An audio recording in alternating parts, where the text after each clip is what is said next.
Today, things may look a little different because we are celebrating our 200th episode. Yeah, cheers to 200, man. Woo!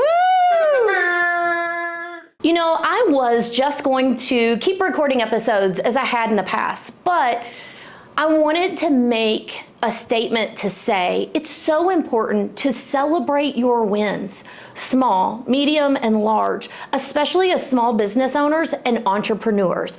So I hope you're ready for something a little different today because I have a guest and I think it's getting ready to get flipped, and he's going to be asking me questions and carrying on the conversation.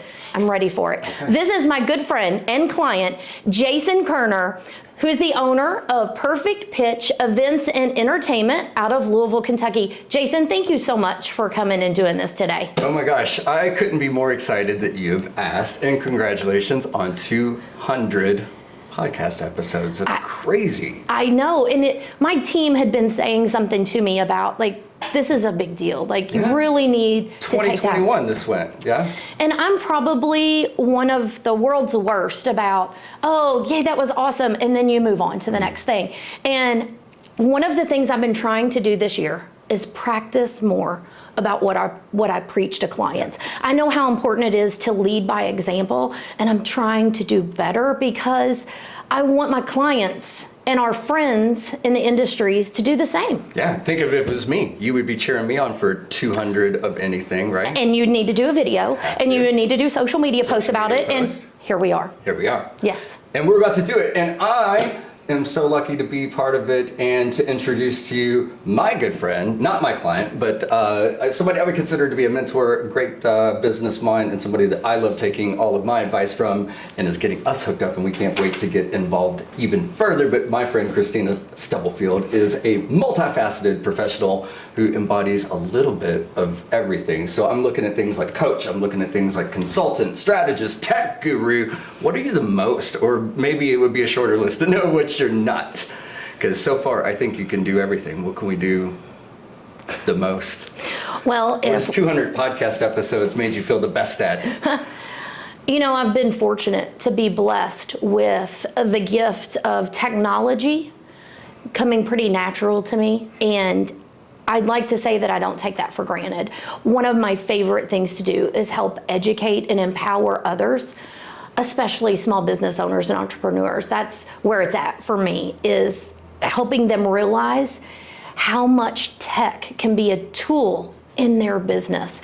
And it can be scary at first. I was gonna say, you're using the T word. I'm terrified of tech until now, and I've got you. And that is really, truly making me and Perfect Pitch more comfortable. We're a DJ business. We ought to be all about tech, and we are in the work, but you help it be possible to be tech before you get to the work, and that's where a lot of our small business problems exist, is before the event. So your gift of tech is not lost on small businesses, I'm sure. So here's the deal. I've done this for over 2 decades, and I have seen how much impact the smallest little piece of a software can do for a business owner. Because at the end of the day, most business owners, you for example, you probably love the events. You probably love being in there, being in your element. That's your zone of genius. But when you're pulled out of that and someone talks to you about working on your business and not in your business, you're not as fired up about that. And then it becomes a reality when you might need more leads, or you might need more efficiency. You might need to bring other people into the team, but you don't have any type of system. You don't have anything in place to make that a smooth process. And what I've seen over the years is people don't grow their teams because they don't have an easier way to bring somebody into the fold. I've also seen people struggle with their marketing. And I've seen firsthand how people do it with a pen and a piece of paper. And I've been there. I don't just say, oh, I understand what you're going through. No, I've been there. Although I love tech and I can explain it very easily, I can also help you get tech and implement it and do great things in your side of your business. But when the tables are turned, it took me a while to really spend the time to put our own systems and processes in place. Because that takes lots of time in and itself, right? So I think that's the problem for the small business, is that you feel like you don't have time because you're always readying yourself for the events, which is your cash flow and what you sustain on. But man, wouldn't it be nice if we could all hit the pause button and spend a little time with somebody like you and get our tech lined out? Because ironically, that's going to save us time, right? Well, in those positions. And that's the thing is, this conversation has come up a lot with AI. People are already leery of tech. Like you just said, terrified of tech. So when we've seen AI over the past few months come to the surface as we have, it's been in existence. It really just hadn't been in a way that was packaged for everyday users in a way that it is now. Like GPS. Exactly. It's been around. You've probably heard me say that before. I have not, but I believe it to be true. I watch a little nerdy television every once in a while. And when I say that to people about their navigation systems, then you kind of see their shoulders relax a little bit. And if we take a step back in time, for those that have been around long enough to remember the AOL days, I specifically remember people, I'm not doing that internet World Wide Web thing. And then it finally got shrunk down to www. But we also can fast forward a little bit. When emails came about, people would arm's length. Nope, my secretary can have email. I want nothing to do with that. And look where we are today. This isn't something that's new. People are leery of what they don't know. Who isn't? Who isn't? And that's where I want to change the narrative for people to see, if they just get a glimpse at the time it can save them, the automations, the efficiencies, because the whole point is to get you out of that paperwork, out of that office work, and into your zone of genius. After all, you do what you do because you love it. And by having systems and processes in place to help with business operations or to help market your business, you're getting to spend more time where you want, with your family, your friends, a good book. Maybe it's doing nothing. And that's the thing is, I see businesses come and go. And being a small business owner is it's not the easiest road. So when I know what I know about tech and systems and processes, it has become a passion of mine to change that narrative so people can see firsthand and to hear how it can make an impact, a positive impact in your business. And that's where this podcast really came into play, was about sharing more with people about tech, business, and marketing. So that's a really good segue, because we're on 200. What motivated number one? So for years, people had asked, I can't believe you don't have a podcast. Well, for those that know me, it isn't just as easy as just, you have a podcast. What? Right. Weird. You want to do that homework. You want to, when you know your clients, potential clients, organizations, they're paying attention to what you're doing. When you've done it like I have for over 2 decades, people are paying attention. And if I was going to do it, I wanted to have the knowledge that I needed to. And I didn't have a full understanding about podcasting. So when our favorite C word come into play, COVID, we started to explore other avenues when clients were turning to the internet more. More time on social media, more time on YouTube. And I really started... If you're my kids, a lot more time on YouTube. Exactly. So I really started diving into the world of podcasting and got to realize it's a whole different animal than your traditional marketing or your traditional digital marketing. So I took a few classes. I met some great people along the way that I'm still connected with. And then I was like, okay, I'm excited. Like, I want to see how this comes about. And here's what I found. Podcasting, it's a marketing avenue for businesses. Is it for everyone? Absolutely not. Now, today, compared to when I started almost 4 years ago, it's so popular now. And it is easier. The systems have all evolved over the last 4 years. So that brings so many more people into it too. So how do you stand out? It does. And I think what it comes back to is what's your strategy with it? Do you want to podcast just a podcast and have fun? Because it is a lot of fun. I'm going to be honest with you. It's a lot of fun. And some people say, how do you do solo episodes just by yourself? Well, they probably haven't met me. I can have a great conversation, with anything. But the trick I found was, not really a trick, that might not be the right wording. What I found was that it is a beneficial avenue to reach certain target audiences. Now, again, I just said it wasn't for everybody. Who is it for? Anyone that wants to get the word out to more people. But I think it is, how does it fit into your current marketing strategy? And that's the thing, is a lot of people, they think they might have some type of plan, but what's their overall strategy? That's one of the things I love to do with people, because you can waste or not get a good return on money when you don't have all the pieces to the puzzle. Marketing is not just one piece. And that's what I would share with people about podcasting. For those that think you're just, okay, podcast, you're recording this video, and then boom, it's out there. There's multiple steps in it. I would share that we probably have 35 to 40 steps, processes that go into each episode. Wow. So how is it beneficial for your business? And how is it getting you closer to your goals?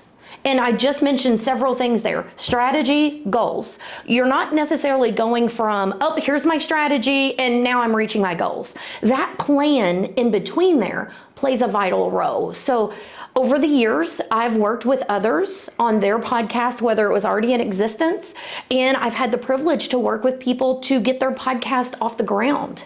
And great experience. I love podcasting, and that's what I'm so glad that I decided to do this episode the way we're doing it. Well, I am too, and I look at you and your podcasting in general to be A, very informative, B, very entertaining. You've got great guests and a great, charismatic style about the way that you converse and talk with people. But the thing that I'm like super duper questioning is 200 is a lot of anything. I don't care what we're talking about. 200 bowling balls is a lot of bowling balls, whatever. Right. But 200 of anything is a lot of anything.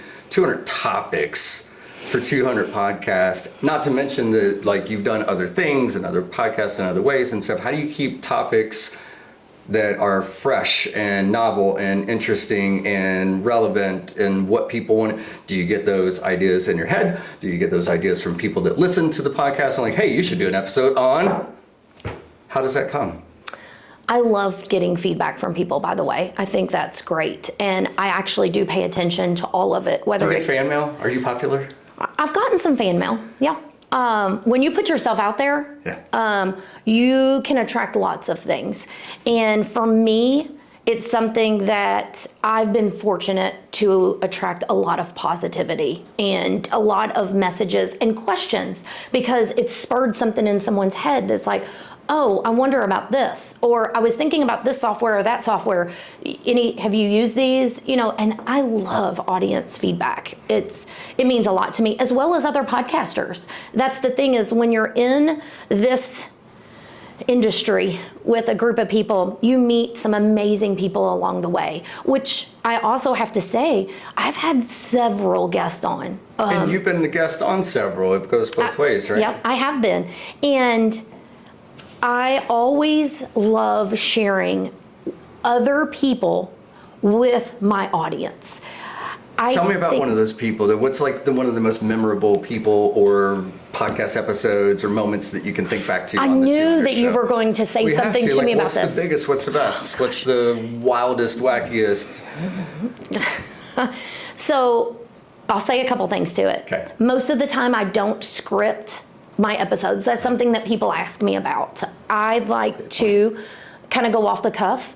And over the years, I have found, especially this year, I've tried to condense episodes down into shorter episodes that aren't 30 minutes, 45 minutes long, where some of them are a 5-minute episode, a 10-minute episode, because people are limited on time. Time and attention span. I'll be the first one to claim ADHD tendencies. If it's not going to grab me, it's not going to grab me, and I got other things that I move on to. How do you make your podcast interesting? I thought very much about doing an introduction today, like, I'm your host, Kristina Stubblefield. And, but I think that, like, your brand is always on point. Your introductions always feel like, welcome to the show. We're very, it's very, not positive, but professional and polished, and it feels scripted, whether it's scripted or not scripted. How do you attribute that success? Is it just I just do it all the time so it feels right?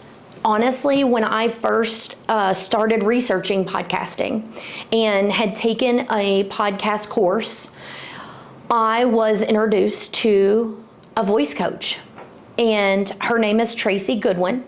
Today, I'm very fortunate to call her a friend. And I've been at events with her. I was just with her probably a month or so ago. And when I first was interested in podcasting, ones that I had listened to, I was like, oh, it's so clean. It seemed very scripted almost. Well, and I hear clean too, like the quality of the audio recording is really absolutely important. It makes you feel like you're listening to something professional or not. But until I dove into it to realize a lot of people back then edited a lot of their episode, deeply edited. Right. Whereas now, fast forward 4 years, where we're at today, there's people that put out episodes that don't edit anything.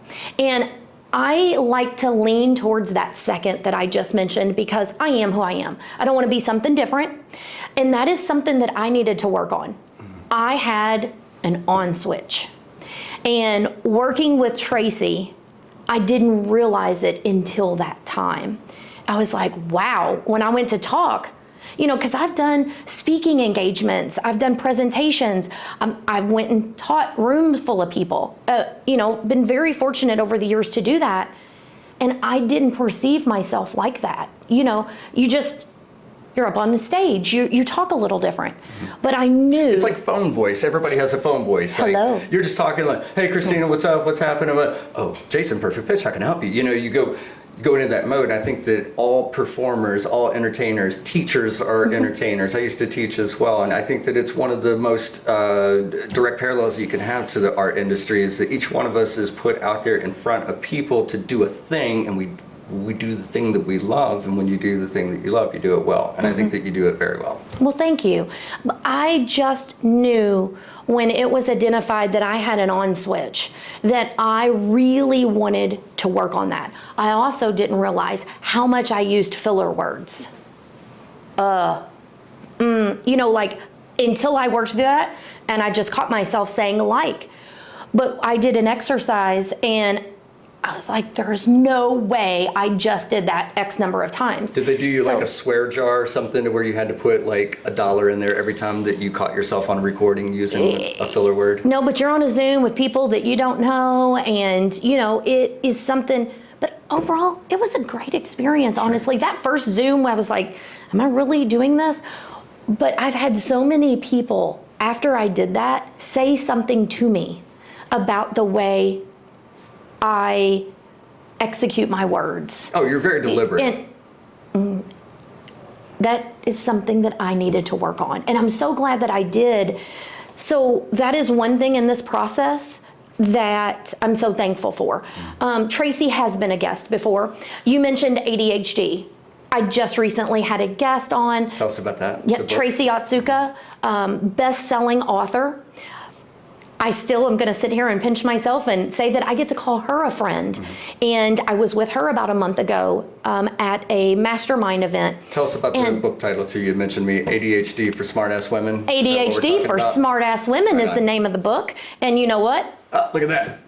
Somebody had to get that for me. But here's what I want to say about that. This book right here. What I want to say is that's my biggest takeaway from podcasting. The friends that I have made along the way. Is it all because of podcasting? But those relationships, that's what it's, at the end of the day, it's about the relationships we build. And when I have guests popping up in my head right now, I text with them. I'm friends with them. Oh, you know, I've worked with them on this project. I want to We've do had business collaborations. with my friends, right? Collaborations. That is, there's so many opportunities out there to collaborate and work together. And when I look back, Not be in competition. There's so much out there for us. I've shared this story before, but today, 200th episode, I have got to share. Please. My good friend, Christine, her official title is Dr. Christine Lee. Okay. So I took a podcast class session, and we needed to partner up. And lo and behold, I get this message. The funny thing was, she was a procrastination coach. And I was needing to work through some of that procrastination. And I distinctly remember my husband saying, out of all the people you paired up with a procrastination coach? And honestly, she's one of my good friends to date. She lives in New York. We are in contact once a week. We're at some different events together. And we launched our first podcast on the same date. Oh, that's awesome. So just having that connection and building that friendship over time. But I will never forget seeing that word procrastination coach and like, I don't know if I can accept. But her side of the story is we were both on Eastern time, so it made sense. We could connect the most. But so fortunate to have some amazing guests over the years. There's so many that comes to mind.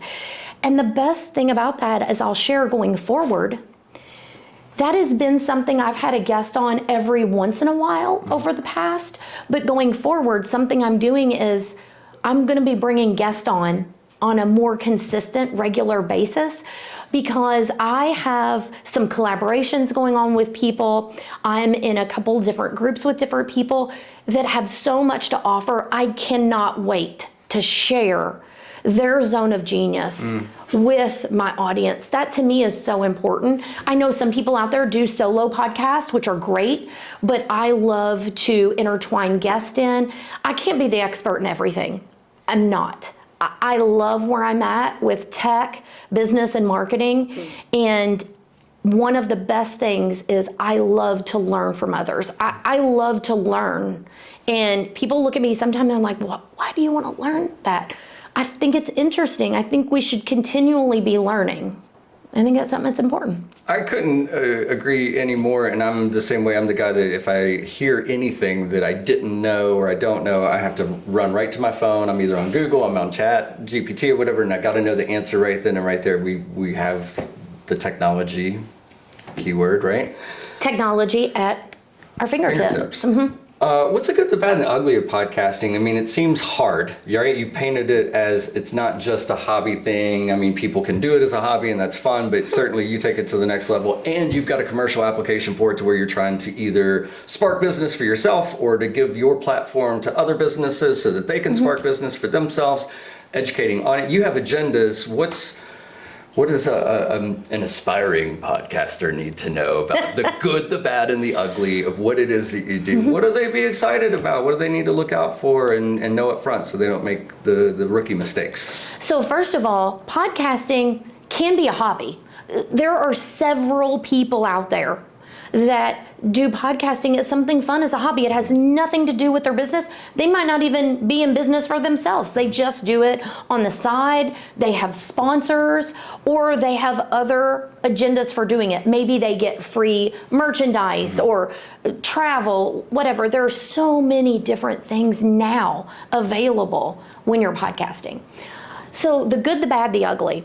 I think podcasting is a great avenue if you're a business owner. It is a great marketing avenue, depending on what all your strategy is and what marketing plan you have in place. I definitely think it's something that should be planned out, not wake up one day and be like, hey, I want to start a podcast. Oh, and I was going to ask too about the frequency of it. Like, if I can't do a podcast every Wednesday, what should I be doing? One would be the question. You know, if you can't do a podcast once a month or whatever your episode release date, frequency, and schedule is to be, how important do you think it is to be consistent and regular with that so that people develop an expectation of something new is going to come out next week and the week after? Great question, and I'm going to tell you why.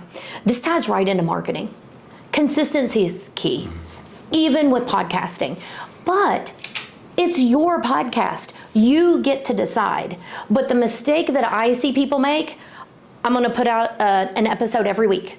And then after 3 weeks, it's 2 weeks before I put out another one. Then the next time it's 4 weeks later. Then the next time, well, it was the summer, so I didn't do it for 2 months. With podcasting, consistency is key. The other thing that I would share with people is, how are you using your podcast on other channels? For example, social media. Now, this sounds like your role as a digital tech person. What does it mean to be a digital marketer? Because that's something I wanted to ask you, and it sounds like you're trying now to explain what maybe a digital marketing person would do, but that's lots of things. So you mentioned social media, the other platforms. How do you get your podcast out to more audiences? So for some that do their podcast, they just want to put an audio version out on a podcast platform that goes out to all of the different podcasts. So you use a podcast hosting platform that goes out to Apple Podcast, Spotify, iHeart. There's about 20 different main podcast channels out there. Some people record a video while they're podcasting, whether it be with a microphone, a wireless microphone. Then they use the audio part for their podcast, but then they use the video to put up on YouTube, but then also take that video, break it down into smaller video snippets to utilize on social media.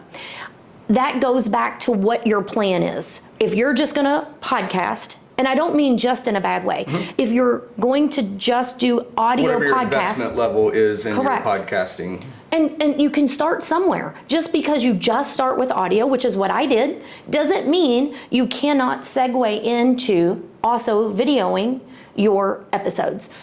So I thought it was really kind of you to let me on video, because a lot of podcasts won't let me on video. They just say I got a face for radio. And I was just wondering what...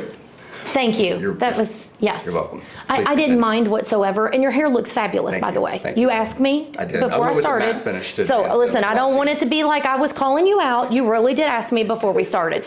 So you asked me about digital marketing, and that's the thing is, if you're going to do it as a hobby, do it really however you want to do it. But there is a time investment, some type of equipment investment. Just because I say the word equipment doesn't mean you got to go out and spend thousands of dollars. You can get a microphone that plugs into your laptop that is $59-ish. There's probably even some cheaper ones that you use your webcam and you record the audio, the video right there on your laptop. And you could be doing it as a hobby. As it grows, you decide you want to pitch to some sponsors, and there you go, you're bringing in some income from it. From a business standpoint, you asked me about digital marketing. That is the thing I feel like people miss so much. They don't have a strategy for their business. And sometimes I feel like I talk about this over and over again. But I do, because I see how much money people waste. But I also see how much people spend, and their return is a much lower percentage than it should be. And that comes down to what's your overarching strategy, not just for tomorrow, not just for next month, but what is that 3-month strategy? What does that 6-month or a year strategy look like? Because then based on that strategy, which I hope is working towards some kind of goals, that is where you want to develop your plan. And that plan could be using the main search engines, Google, YouTube, but also using the social media platforms, wait for it, that your target audience spends their time on. Hey, Kristina, how do we know what social media platforms our target audience spends all their time on? How do you know that? Is because you get to know your target audience, but first identifying who the heck do you want to work with? What is your ideal client? And who wants to work with you? I think that's just as part of it. I would love to attract a number of clientele and audiences and stuff, but maybe they feel that I'm not the right fit for them either, and that's part of your digital strategy there, is to show them what you are capable of and to see if you can convince them that you're a right fit. The other thing too is the content you put out, is it geared towards your target audience? Or is it you haven't posted in a week and you need to post something on the gram? I'm gonna, here's this quick graphic and put it up. I see that happen time and time again. Posting to post rather than posting because you there's nothing intentional about it, just putting something up to put something up. And that to me is where I've really honed in these last few years, is helping people figure out their strategy, short term and long term. And I think that's really important because you're laying the foundation today to help you going forward. And what I mean by helping you, save time, save money. And when people are like, wait a second, I can market and save money.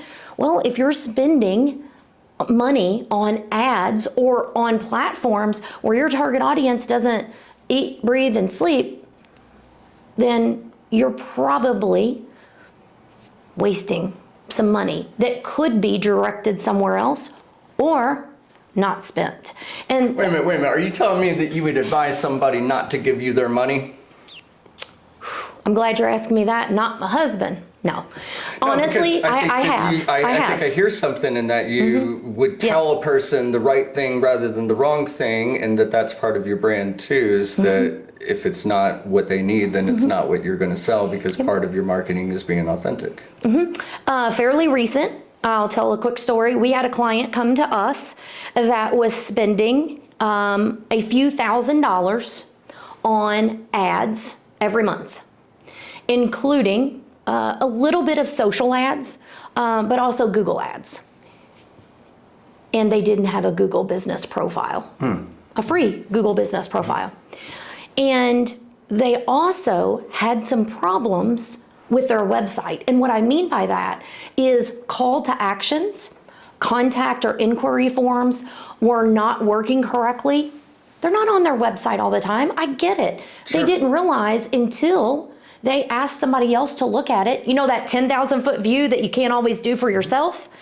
To look at it, wait a second, you're running these ads, and if they're on this page, there's not an easy way for them to get to you. They've got to do 2 or 3 other clicks, and unfortunately, in the digital age we're in, most people aren't doing the 1 extra click, more or less 2 or 3. Which sounds crazy talk, like that's not real, but I firmly believe that's real. If it takes 1 extra second, 2 extra seconds, 3 extra seconds, 1 extra click, 2 extra clicks, probably moving on. And the first sign that something's not right, our attention span has already gone to something else. So that sounds... Yeah, in this particular business, they were busy. Like, they weren't necessarily, if you want to use the words hurting for business, they were busy, but they were leaking money. I mean, honestly, they were leaking money. So that is someone that came to us, and after we went through everything and fixed some of their foundational pieces, it is something that we recommended strongly that they cut back their ad spend. And they had a similar reaction that you did. Sure. Because, listen, most people don't fully understand about marketing, more or less digital marketing. Hell, we got social media, you've got Google ads, you've got search engine, the term SEO is thrown around left and right. Most people are excellent at their zone of genius. I assure you, you do not want me on a microphone emceeing an event. That's not my zone of genius. Well, you certainly don't want me to set up one of the two of our Google business pages Profiles. that I can't even seem to resolve with Google. So yeah, Yeah. I'm with you as a client for a reason, and you help people like us as a client for a reason. It shouldn't have to be our job to know the social media side or the Yep. digital. If I'm a DJ, I should be really good at that. If I'm an attorney, I should be really good at that. Yep. And I think that that's the beauty of where you come in. And it sounds like somebody might come to you for digital marketing advice and think they're here to talk to you about HoneyBook or one of these tech programs and end up hearing on accident some really good advice, some really good strategy and coaching inside of that. Because you can't Yep. parse it out, right? The biggest thing is, in doing this for so long, we get a lot of people referred to us. Really fortunate to get a lot of referrals, which we appreciate. There's no better nod of approval or someone enjoys working with you or respects you than someone saying, here, this is the person you need to call, or I recommend you having a conversation. Referrals by far. And we don't take that lightly because we have been a trustworthy partner with many businesses over the years. And I think that's one of the things in marketing that is so frustrating to a lot of small business owners and entrepreneurs, honestly, any business out there, because they don't know everything there is to know about marketing. All they know is somebody is saying, you should have a website and you should have consistent search engine optimization done on a regular basis on your website. Well, I ain't updated my website in a year. That's most of the time what you hear. They don't understand it enough. All they do is, not everyone, they hear, and the pressure. Well, so-and-so said I needed to do this. Well, I know this person and this person that's doing this, and that's why I need to do it. People don't necessarily take the time to explain how all of these pieces work. And just recently, this year, we've had people come to us that have really been taken advantage of. And not that that's something new, because it's happened over the years, but taking advantage of, any amount of money to me, whether you spend $100 in ads or $10,000 in ads, like that money matters and could be used somewhere else or not used at all. And unfortunately, they feel burned. And then I'm trying to say, well, they didn't do these 5 things right for you and these need to be fixed. Well, but I had so-and-so, I don't understand. That's right. And it is really frustrating, but I'm really fortunate to work hand in hand with my husband, Josh. And He does great graphics work, by the way. He does so many things behind the scenes. So many people see me, but it's really a team. It's a team effort. And we've all prided ourselves on delivering on what we've said, being upfront, honest, and transparent with people. You might not want to fully know, but I want to take the time to explain, this is how all this works. This is how it can be broke down. And I want to treat people the way I want to be treated. And I've gotten several compliments over the years that I just have a way of explaining things. And I can attest to that for sure. I'm glad because it's important for people not to just stroke a check or not to just sign on a dotted line or not to just click a button to buy ads because, well, their friend that runs a business in 2 other states, they do these types of ads, but they really don't know what they're getting themselves into. And I think that's a common misconception is I work with some people to figure out a strategy for their business. Then they go and run with it. We don't have to be the ones to execute it. Having that guide to come alongside of you and say, here's what all you have. Here's your target audience. Like, let's look at these numbers. What has been working on social media? What hasn't? That can do that 10,000 foot view. Come up with a roadmap. And then here you go. If you need help, we're here. But it's on, you can do as little or as much with us. But I like to start people out in the right direction. And that guide, that roadmap, it can save you a lot of time, energy, effort, headache, frustration, and ultimately money, no matter what type of business you're in. So that's why that strategy part has become such a pivotal piece for our business. I think it's important to bring that up because it almost makes me want to say you have to sometimes spend some money to make some money. You have to sometimes throw some money at a problem for it to go away, for it to change, for it to be different. I think that as a small business owner myself who just recently came to see you or someone like you after being in business for 8 years now, there's a lot of things that had to happen to get me to that level. It's almost like when people quit a vice, whether it's smoking, drinking, whatever, and people refer to that, oh, well, they got to be ready. Well, I almost think it's kind of the same thing. Like when you're trying to go to a professional like you for help on these tech issues, digital marketing issues, et cetera, it's kind of like as a business owner, you have to be ready to quit doing it the way that you've been doing. You have to be willing to quit giving the excuses that I don't have time, I don't have money. Because ironically, once again, if you were to stop, put the pause button on for a minute, put a little bit of time and a little bit of money, it could fix a problem that could end up being the turning point. At least I feel strongly for our business with what you're doing and all the different things that we're trying to explore right now.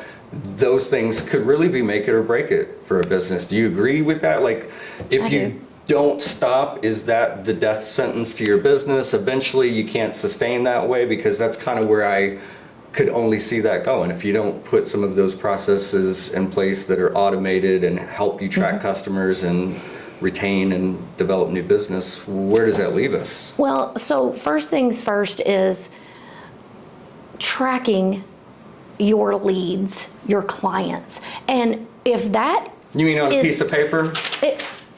At least something. Some people don't even do that. Sure. But if that starts out in Excel or Google Sheets or whatever other types of things like that, where you've got a list of this is the leads coming in.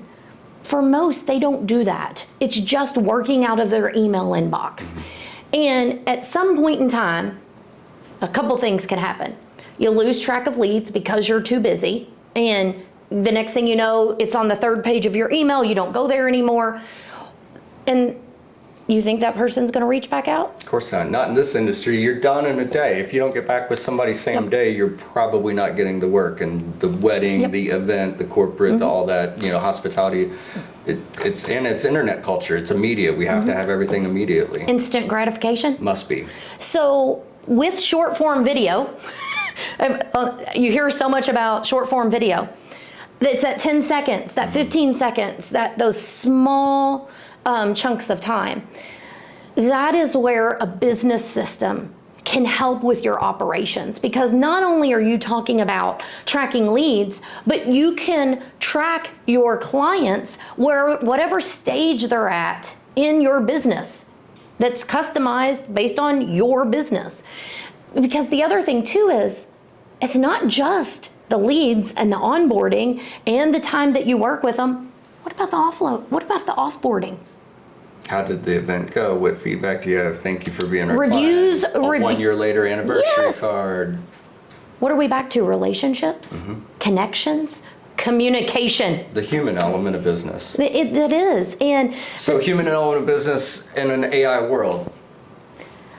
How do those coexist? How do we make one to friend the other?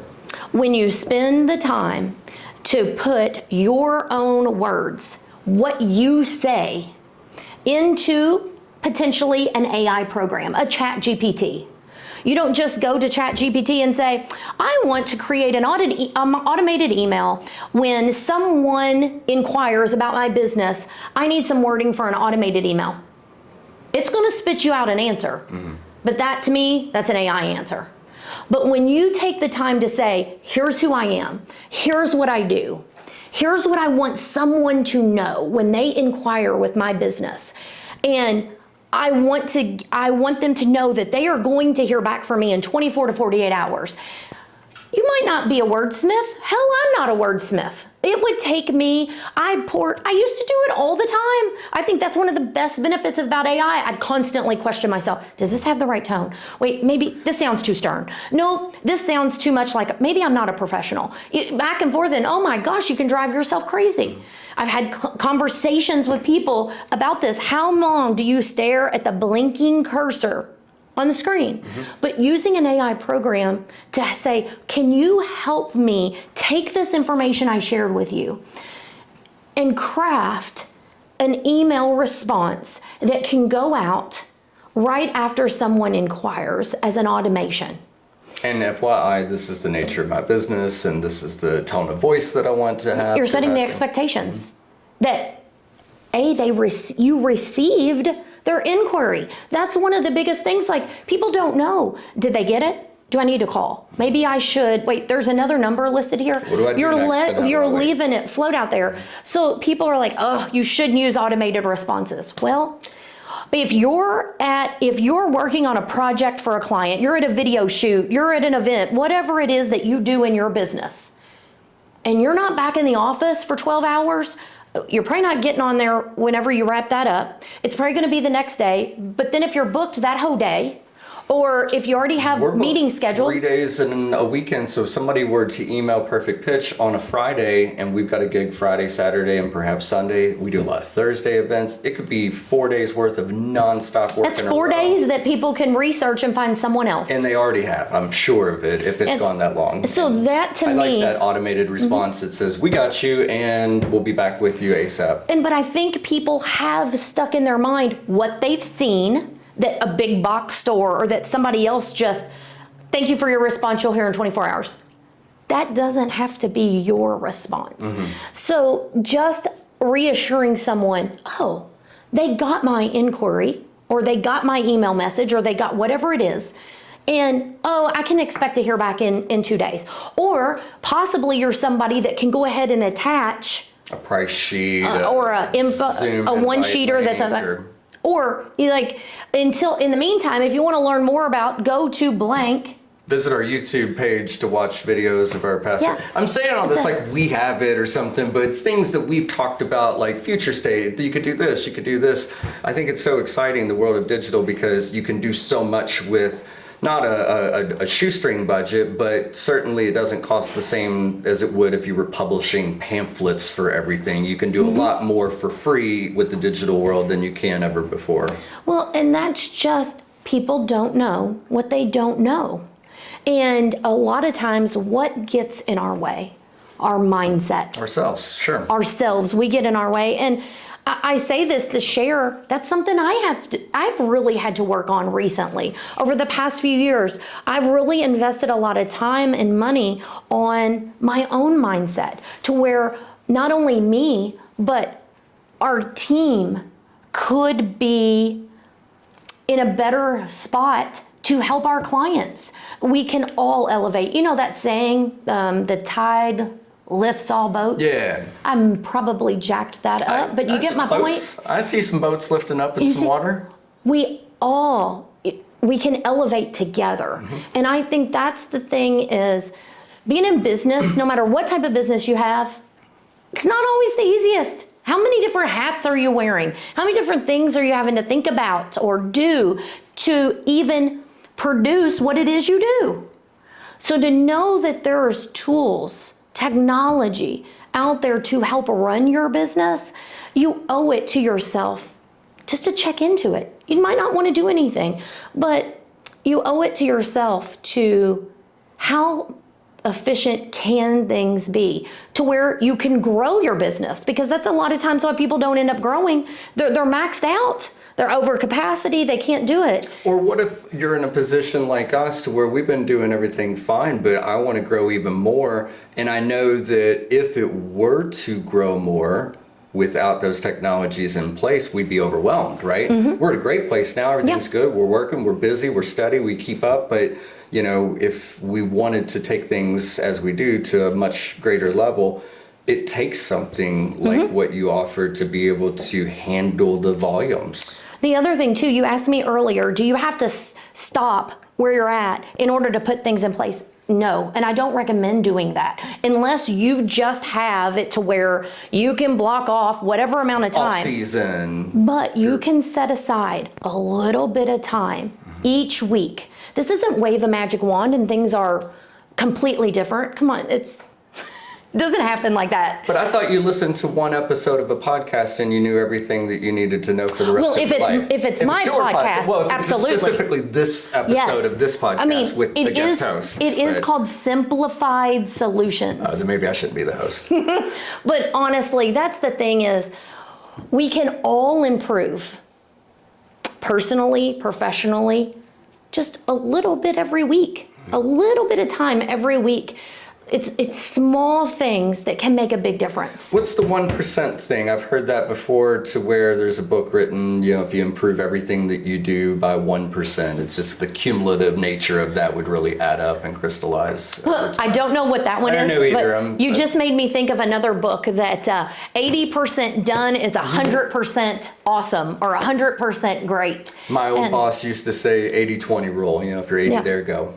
And that's the thing is, we're really hard on ourselves. Oh gosh, imposter syndrome, right? Doesn't every small business owner have imposter syndrome? Like, if I do get success, why me? I don't even deserve it, and then what do I do to beat that? Even if you are doing things, how do we take it up a notch? That's always the struggle. How do we grow? How do we do better? How do we improve? The other thing I will say is, there's people out there that don't take the step to start their own business or move on this great idea because they get in their own way. They're just scared, and rightfully so. You got to worry about insurance. You got to worry about all the things that makes it, you hear the statistics of, 1 out of every 3 small businesses doesn't even make it a year, and then at 5 years, it's even less. So, it took a lot of courage for our household to do what we've done, and me and my wife both do our own thing and try it, but it's hard, it's scary. And that's the thing is, but it's also rad. You get to set your own schedule. So rad. Yeah, and I encourage anybody out there that hasn't already taken that step, but they've thought about it. You owe it to yourself to explore and maybe even consider doing it. It's not for everyone. Sure. It is not for everyone, but I thoroughly enjoy what we do. The best parts of it is to see our clients' success. And by success, I don't mean huge changes in revenue or they're making all of this money. What I mean for success is helping them take steps closer to their goals, helping them save time, helping them achieve or work towards a better work-life balance. So that word success to me is not tied to a revenue. To me, it's what can we do to help them where they're at in their business and where they want to go. And last thing I want to say that you asked me and I didn't respond to is, especially over these last few years, I've learned to listen a lot. And you ask me about episode ideas and topics. And that's the thing is, by listening, I'm with clients, several times a week. Me and Josh both are. And we hear firsthand what's going on with small business owners, with entrepreneurs, coaches, we work with all different types of people. Guess what? We also work with other marketing companies. You're also not in a wedding business or not in a corporate industry. You're all the industries. We work with all different types of industries in the medical field. All different types of things. We've been very fortunate to work with some of our local cities and towns over the years on some amazing projects. And we have some in the works right now. And the thing about it is, when you listen, that is where I resonate with my clients. And I'm honest. I've said to you, look, we are a work in progress on this. And I've also said this to Dave, who's behind the camera.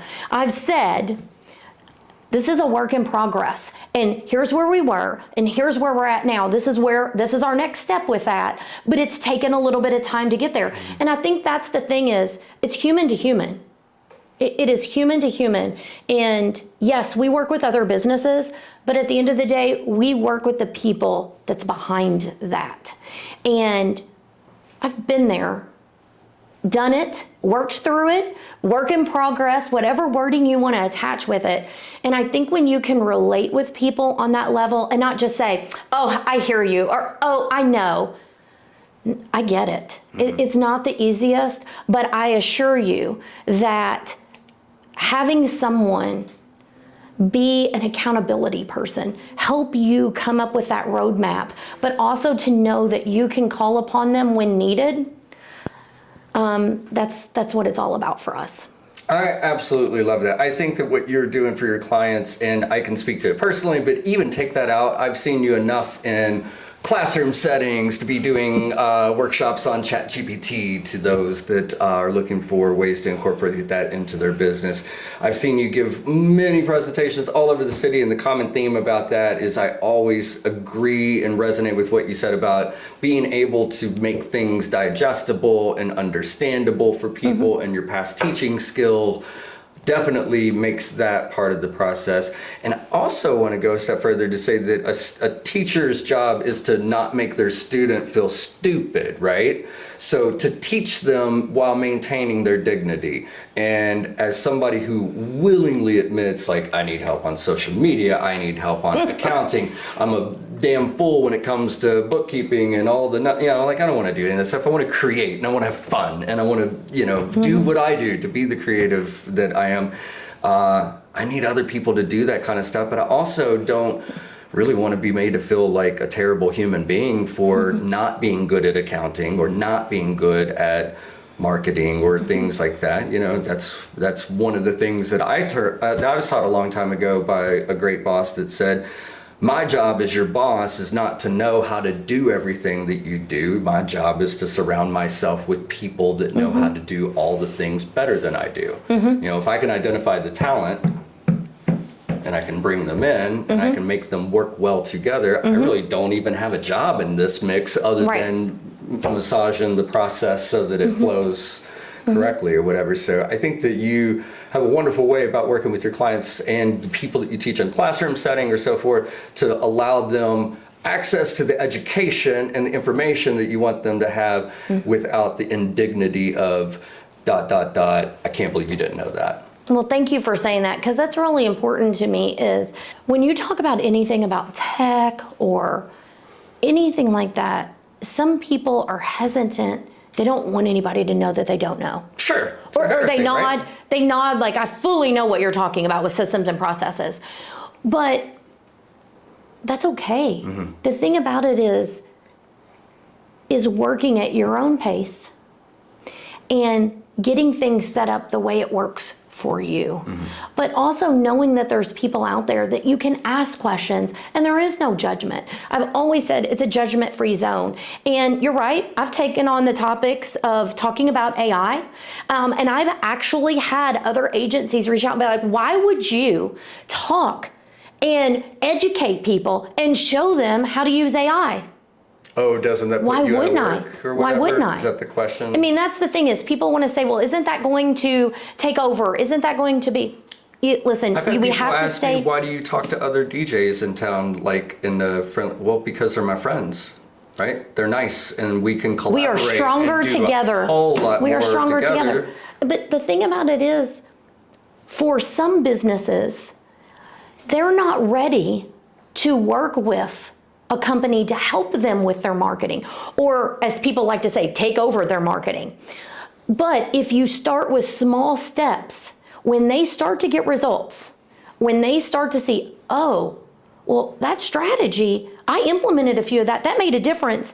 Now I want to take the next step. I'm ready to have my website redone. So they get more engaged when they start to get addicted to the results. So then if you go back to AI, and just like I said about that autoresponder for emails, when inquiries come in, like that's a great tool to use to help you with your own wording to craft a response. Again, it's a tool. You'll never hear me say AI is a replacement. It is a tool. But if I can help people know about this amazing tool and you get to spend more time doing what you love or more time with your family. Or simply more time thinking about what's next, which is a great segue. What's next for you? What's next for this podcast? What's episode 201 look like? Oh, wait. You think there's going to be a 201? I hope there's going to be a 201, a 202, a 203. There was a 20. There's a 201. Yes, that is an important thing. I didn't even mention anything about that, but batching is so important with anything. Podcasting, marketing, video, like all of that stuff. Batching is one of the best things you could do. So what's next? So I'm really excited. My husband is working on a project out here that's going to, a lot of people will say, is that a backdrop behind you? Nope, it's not a backdrop, it's real. But that is something that we're going to do. We're going to do some changes to the set. That's exciting. The set. I mean, it's real. People on Zoom will say, oh my gosh, where did you get that backdrop? I'm like, well, this is my fireplace, which you probably can't even see on camera. But anyhow. Does the radio work? The music? Is that a guitar amplifier? It looks like a guitar. It's a great speaker. Yeah. You have to have music. You have to have music. You're preaching the choir. But as I mentioned earlier, I really am looking forward to bringing additional guests on that I am really fortunate to work with, be connected with, because I want to share them with my audience. I really feel like I'm fortunate to do that. Like, I'm really excited. They always say they're excited to come on as a podcast guest, but sharing that with the audience. And also the other thing that we're working on is we are going to start doing some regular webinars. Where we're going to go through and I'm going to be teaching things on a regular basis. It could be about a tool, a software. It could be something about a strategy that you can do for your business. And I'm really excited about that. I've done some over the past, but this is something that I want to do more on a regular basis. And it does kind of tie into the podcast for me because this is an outlet to share with people strategies, tips, information, software that's available, and educate on other aspects more than just me. And this is also what we use for social media content, email marketing content. And that has become the podcast is the initiator in the content used on other platforms. And that is something that people can look at and see a great example about repurposing. Getting 2 for 1 or 3 for 1 or more. It really is. So I'm excited for what's to come. And I'm still shaking my head, 200 episodes. I mean, that's a long time running for sure. You should be very, very, very, very proud of yourself as no small accomplishment. And again, I made a joke at the beginning, 200 of anything is a lot. 200 bowling balls, 200 gallons of milk, like 200 of anything and 200 podcasts. I mean, whether they were the 5-minute episodes or the 1-hour episodes or anything in between, gosh, the content found inside of that, what's that worth? What's that worth in dollars and cents to a business that should we all just be rushing to our computers and subscribing? Yes. Like listening to every episode that we can. Like, I got a little backlog if I'm going to get all 200 in, right? Well, the thing about it is we've really went to all of our episodes. You can watch, you can listen, or you can read. And that is meeting our audience. Some people don't want to listen to podcasts, but they can go and watch it on YouTube. Or people they can read it faster than they can get through an episode in real time. They can. And the thing that I've heard from people is, when you talk about impact, it's always interesting when you get feedback from people to say, on that episode, when you talked about that, that's why I do it. That's why I do it, to make a difference. I asked you if you get fan mail, but that sounds no different than like, oh, hey, remember when you were on that TV show in the second season, blah, blah, blah. I think that people take themselves back to it when you strike a chord with them, when you resonate on something that they've really been on. And all of your podcast topics being as different as they are. You may not get 100% of the audience on one show, but you get 100% of the audience with a few different shows, because there's something for everybody, no matter what their industry is. Well, I'll tell you what, you made me think of something in closing that I want to share with people. This is a recent episode where I've talked about this, but numbers, vanity numbers and metrics. You know, I don't scour over our numbers. That is something I just shared with you, that the episode content is also used on social media, email marketing. We use the content in multiple places. And that's one thing that I would share with people is those metrics, people can get really hung up on them, whether it's visits to your website, whether it's in engagements or followers on social media. Podcasting, it's tricky with the downloads, how many people are listening. There's a lot to that. And I would share with anyone out there that's considering podcasting, or you're a small business owner with a small social following. Don't get hung up on the numbers. That is something, we've not went out and was like, oh, we want to get all these thousands upon thousands of followers and stuff. Because if you resonate with one person in a social media post, in an email blast, in a podcast episode, that one person, they could refer you 5 people. They could come to you themselves. So don't get hung up. And I'm not saying that numbers aren't important. I'm just saying don't get hung up on them. And your all's podcast does very well. So it's not that you are making excuses for your own numbers. Your all's is fantastic and does great numbers. But I think that you're right. If we go to a wedding show and present our business in hopes that somebody will hire us as the DJ, and there's 300 couples there, we're not going to get all 300. But if we got one, we've worked with the client, we've made our money for that weekend, we've helped somebody have the very best day that they've ever had, and there's no better reward for that. So I agree with that advice. We're so caught up in the numbers because never before have we known how many likes and subscribes we have, so when I do my episodes, I talk as if I'm talking to that one person. That's to me, and I didn't start out that way. Yourself, right? It was hard. It was hard in the beginning. Like I know some people that took and taped people behind the camera just because they couldn't get out of their own mind. Like it's just them talking into a webcam or into a camera. And that's something that over the years I've shifted. I want to talk to that one person. If 50 people listen, great. If 1,000 people listen, awesome. The other thing is, just like social content or content on YouTube, it lives out there. Sure. Like it's just not out the day you put it out. It lives out there. So yeah, this has been fun. It has been absolutely outstanding. Thank you so much for letting me be the Kristina Stubblefield of the day. It was interesting and definitely exciting for me, and it's got my wheels turning about all the things that we need to do as a client and a prospect. Good, then as well. I've made an impact. Literally in this conversation, my wheels are already turning, because all of the things that you say, you could get discouraged, like, oh, don't do that, and we need to do that. Or you could be inspired to say, I get to do that, I can't wait to do that. Absolutely. Thank you so much. Yes, thank you. I appreciate it. You can connect with Jason. All of his contact information will be included in the show notes. And before I go, I want to give a quick shout out to Dave from One Stop Media KY. He's the one behind the camera doing this.